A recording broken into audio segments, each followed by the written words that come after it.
اهلا بيكم في حلقة جديدة من برنامج أمسية معمارية. في الحلقة دي هنتكلم عن الدليل الشامل لتصميم محطات القطار المركزية، وهنعرف مع بعض عنصر من العناصر المكونة للمحطة، وايه هي اهم المعايير والاشتراطات التصميمية اللي براعيها وانا بصممها. تابعونا على مدار الحلقة. اول حاجة لازم نعرفها ان محطات القطار المركزية بيتم تصنيفها لعدة فئات وفقا للخدمة اللي هيتم تقديمها جوه المحطة دي. هل المحطة دي هتخدم ركاب فقط ولا هتخدم ركاب وبضايع؟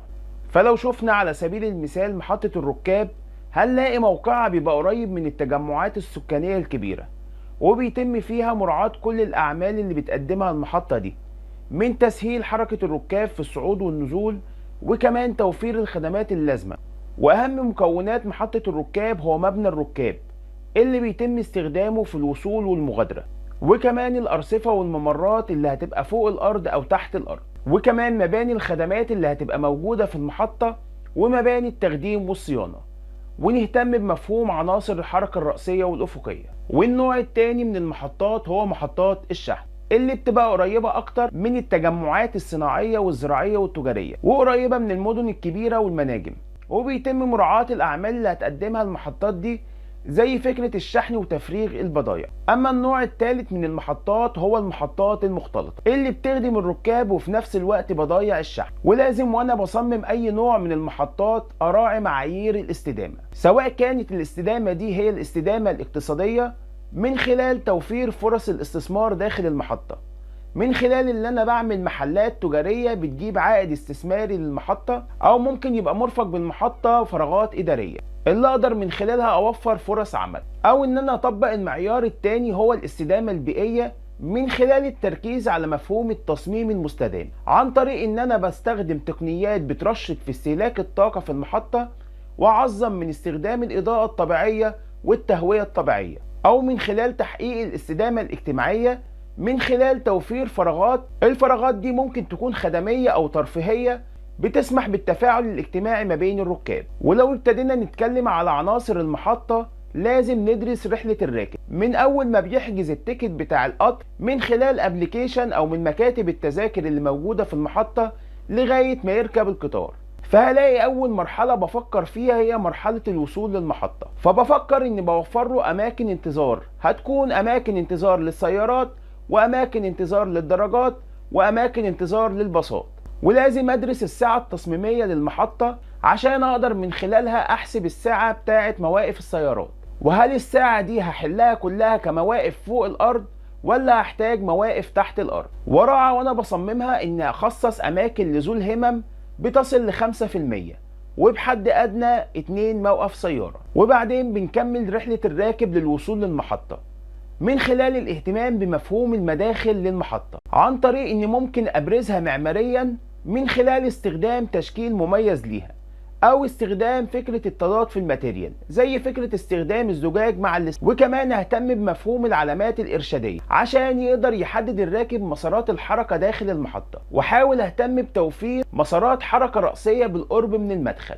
وبعد كده بنكمل رحلة الراكب داخل المحطة من خلال توفير بوابات إلكترونية للحاجزين مسبقا، او ان انا اوفر مكتب تذاكر للي لسه ما حجزش التذكره، او الاستعواض عن مكاتب التذاكر بتوفير ماكينات اقدر من خلالها احجز التيكت. ولو اتكلمنا بالتفصيل عن عناصر الحركه الرأسيه، فهنتكلم على السلالم. اولا لازم ادرس السلالم في المحطه، هل السلالم دي خدميه؟ فرأي فيها ان عرض القلبة ما تقلش عن 1.60 متر، او ان انا هستخدم اسكليتور او مصاعد او فكرة الرمل. ولازم ادرس معدل استخدام الاشخاص لكل دقيقة داخل المحطة، وكمان ادرس فكرة الارتفاعات المسموح بها. فهنلاقي على سبيل المثال اقصى ارتفاع للسلم ما يزيدش عن 5 متر. اما بخصوص المصاعد فلازم اوفر على الاقل 2 اسانسير بجوار بعض في كل بطارية حركة رأسية بعملها جوه المحطة. وبعدين بنكمل رحلتنا داخل مبنى الركاب، فبراعي اني بوفر ساحات للانتظار، وساحات الانتظار دي ممكن يتم تصنيفها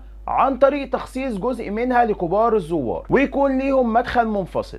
وراعى في تصميم الصالة ديت توفير اماكن الخدمات زي الحمامات، وادرس السعة بتاعة المبنى عشان اقدر اوفر عدد حمامات تستوعب العدد اللي هيكون موجود جوه المحطة. وراعي وانا بصمم الحمام المعايير والاسس التصميميه بتاعته، واراعي توفير على الاقل كابينه في كل حمام لذو الهمم. اما لو كملنا رحلتنا لغايه الرصيف بتاع المحطه، فلازم اراعي ان الرصيف ده يستوعب الصعود والنزول، وكمان اماكن انتظار الركاب. وعرض الرصيف بيتم حسابه على اساس ذروه عدد الركاب، ويفضل ما يقلش العرض ده عن 10 متر لكل اتجاه. ولازم في الرصيف اوفر مناطق مظلله، وطول الرصيف بيختلف وفقا لنوعه، بس بيتراوح من 150 ل 400 متر. اما لو اتكلمنا على اشهر انواع الارصفه اللي بنشوفها جوه المحطات، فهنتكلم على النوع الاول هو الباي بلاتفورم، وده الرصيف اللي بينتهي عنده مسار القطار. اما النوع الثاني هو الايلاند بلاتفورم، وده بيبقى عباره عن جزيره موجوده في النص، وبيبقى القطر يمين وشمال، يعني موجود من ناحيتين. اما النوع الثالث هو السايد بلاتفورم، وده بيبقى القطر في النص والجزيره من ناحيتين. اما النوع الرابع هو السبليت بلاتفورم، وده بيبقى خطين القطر موازيين لبعض، ممكن يبقى كل خط في ليفل مختلف عن التاني. اما النوع الخامس هو الفلو ثرو بلاتفورم، وده بيبقى ميكس ما بين الايلاند والسايد بلاتفورم، فبنلاقي الرصيف في النص وموجود كمان من ناحيتين. اما لو اتكلمنا على باقي المباني اللي ممكن تبقى موجوده في المحطه، زي ما قلنا ممكن اوفر اماكن تجاريه، ولازم ادرس فيها المحلات، هل هجمعهم كمجموعة واحدة ولا هيبقوا متوزعين زي فكرة الأكشاف، أو ممكن أستخدم المفهومين، بس براعي وأنا بصممه مسارات الحركة الأفقية. أما لو اتكلمنا على الفراغات الإدارية جوه المحطة، فلازم أراعي المديول اللي أنا هستخدمها في التصميم، وهل هطبق النمط المقفول ولا النمط المفتوح. النمط المقفول من خلال استخدام وحدة تكرارية بيتم تكرارها كل 4 متر أو كل 6 متر حسب المديول المستخدمة، أو النظام المفتوح اللي بيتيح أكتر من مكتب في نفس الفراغ. ومن الغرف المهمة في المحطة اللي المفروض أراعيها هي غرفة التحكم اللي بيطلق عليها SCR، ودي أهم وظيفة ليها، بتوفر السلامة والراحة للمسافرين، وكمان بتوفر جميع المعلومات للقطار، وكمان بتوفر جميع المعلومات لخدمة الركاب، وهي نقطة الاتصال في حال حدوث طوارئ. أما لو اتكلمنا على تصميم المحطة ككل، فلازم اختار نظام انشائي يراعي فكرة البحور الواسعة، زي السبيس تراس او التنسايل ستراكشر او التري ستراكشر، عشان الطبيعة بتاعة المحطة وتعاملها مع اكبر عدد من البشر، عشان ما اخلقش فكرة التكدسات. اما لو اتكلمنا على اشهر المساقط الافقية لمحطات القطار، النوع الاولاني هو الهيد تايب، وده المحطة بتتكون من مبنى ركاب بيستخدم في المغادرة والوصول. اما النوع الثاني هو التو سايد، وده بيعتمد على وجود مبنى للركاب لكل اتجاه سواء في الوصول او المغادرة. وابتدى يتطور مفهوم المسقط الافقي، وظهر مصطلحين مهمين، هو اوفر ذا تراك او اندر ذا تراك. ومفهوم الاوفر ذا تراك بيعتمد ان مبنى المحطة والخدمات بتبقى موجود فوق السكة، وبعد كده بيتم الوصول لسكة القطر من خلال مسارات الحركة الرئيسية. اما مفهوم اندر ذا تراك هو بيعتمد على الدخول لمبنى الركاب اولا، ولازم بعد ما اوصل للمسقط الافقي للمحطة اعمل لنفسي تشيك ليست. اول حاجة ادرس المحطة دي هل هتستوعب الساعة المصممة ليها عشان ما يحصلش تكدس. دي حاجة اراعيها بعد كفاءة التشغيل، اراعي هل المسقط الافقي ده حقق التوجيه المناسب عشان اقدر استفيد باكبر قدر من التهوية الطبيعية، وهل التصميم بتاع المسقط الافقي راعى فكرة ترشيد الطاقة في المبنى من خلال تعظيم مفهوم الإضاءة الطبيعية، وهل اعتمد على تطبيقات نقدر من خلالها نزود الإضاءة الطبيعية زي فكرة محطة القطارات اللي موجودة في برلين، من خلال اعتماده على مفهوم الأنابيب الضوئية الرأسية اللي بتنقل الضوء الطبيعي من سطح المبنى لغاية الفراغات اللي موجودة أسفل الأرض. وكمان لازم أدرس التصميم ده هل حقق فيه اشتراطات الأمن والسلامة، هل درس فيه مفهوم الفاير كود وتوفير أماكن للهروب وساحات للهروب للركاب ولا لأ، وكمان النظام الإنشائي اللي تم استخدامه في المسقط ده هل حقق فكرة المرونة في التصميم، وكمان أراعي تشكيل المحطة دي هل حقق فكرة الهوية البصرية للمدينة، وهل ممكن التصميم ده يبقى لاند مارك مميز للمدينة ولا لأ من خلال تشكيله. أما لو شفنا أمثلة على أهم محطات القطار المركزية، فهنتكلم على المحطة اللي موجودة في هولندا، فهنلاقي المصمم ابتدى يستخدم مفهوم السيولة في التصميم من خلال استخدام تشكيلات حرة، فهنلاقيه خلى السقف مع الحوض من خلال جعلها مساحة مستمرة، وبيشتغلوا الاتنين إنشائيا مع بعض. وكمان عشان يطبق مفاهيم التصميم المستدام ابتدى يعمل فتحات في السقف عشان يدخل أكبر قدر من الإضاءة الطبيعية، والفتحات دي خلاها من زجاج عازل للحرارة.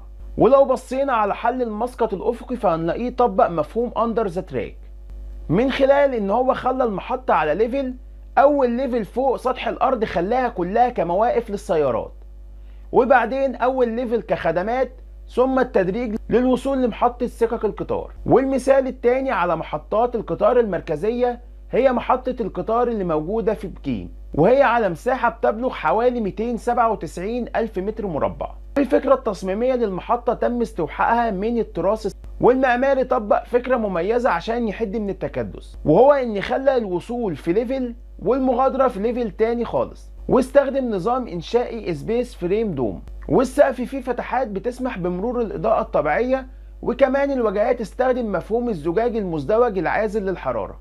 أما الأعمدة بتاعة المحطة تم عمل تكسية ليها من ألواح الألمنيوم المسكوب اللي بتمتص الضوضاء عشان يحقق عزل صوتي للركاب. ولو شفنا مشروع تاني فهنتكلم على محطة القطارات المركزية اللي موجودة في برلين، أو زي ما بيسموها قلعة الزجاج، وهي بتقع على مساحة تصل ل 175 ألف متر مربع، وبتتكون من مبنيين متقاطعين، وبتبقى خطوط السكك الحديد في الأسفل تحت الأرض ومتقسمة على ليفل. وبالنسبة للأسقف هنلاقيه استخدم الزجاج خفيف الوزن وكمان العازل للحرارة. أما النظام الإنشائي هنلاقيه استخدم فكرة السبيس فريم ستيل، واعتمد على مفهوم الطاقة المتجددة من خلال ألواح الطاقة الشمسية. وهنختم حلقتنا بمحطة القطارات المركزية اللي موجودة في المدينة المنورة، هي محطة قطار الحرمين، والفكرة التصميمية ليها مشتقة من فنون العمارة الإسلامية. فهنلاقي المعماري استخدم باترن مميزة على الواجهة مشتقة من الزخارف الإسلامية بتقدر تدخل الإضاءة الطبيعية بطريقة غير مباشرة. وهنلاقي المعماري طبق مفاهيم الكروس فنتيليشن والستيك فنتيليشن عشان يحقق أكبر قدر من التهوية الطبيعية داخل المحطة. والمحطة بتتكون من مبنى ركاب بيستخدم في المغادرة والوصول، وكمان في صالة لكبار الشخصيات، ومركز للدفاع المدني، ومهبط للطيارات، ومواقف سيارات بتستوعب أكتر من 700 سيارة، والمحطة فيها أكتر من 20 مصعد. أما لو بصينا على النظام الإنشائي فهنلاقي المعماري طبق مفهوم التري ستراكشر عشان يسمح بمساحات مفتوحة ويمنع التكدس. لغاية هنا حلقة النهاردة خلصت من برنامج أمسية معمارية. شاركونا في التعليقات عن أسماء محطات قطار حابين نتكلم عليها في الحلقات القادمة. شكرا للمتابعة.